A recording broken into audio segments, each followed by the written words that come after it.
There's an episode of Girls where you're high on substances and you go clubbing. Yeah.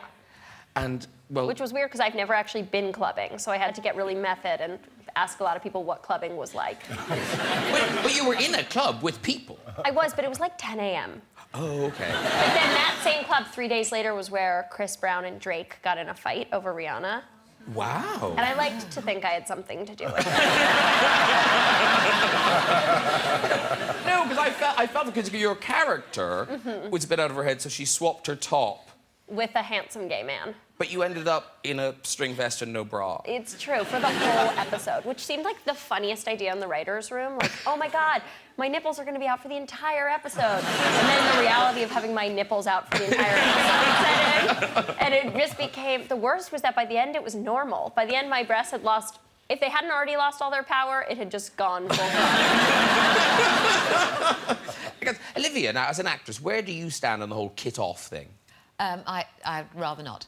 You'd rather not take your shirt off, you mean? Yes. That's a totally respectable choice. In fact, it might be the respectable choice. Those days have long gone. But early on, didn't you... What was the audition where you went... You dressed all sexy? Oh, yes, that was... Yeah. I went... It was very early on, so maybe my third or fourth ever audition.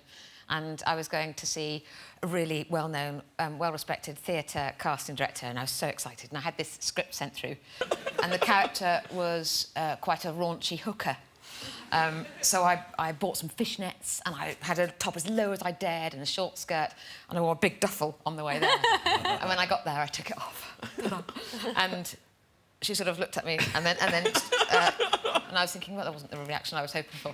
And then she was saying, so what did you think about the character of Matilda or something? And I was thinking, I don't think that was the character I was looking at, damn. And it was all for sort of half an hour of sort of trying to pretend that I knew what she was talking about. And then she realised I hadn't got the same script that she had and passed over the real script, which was about nuns. Wow.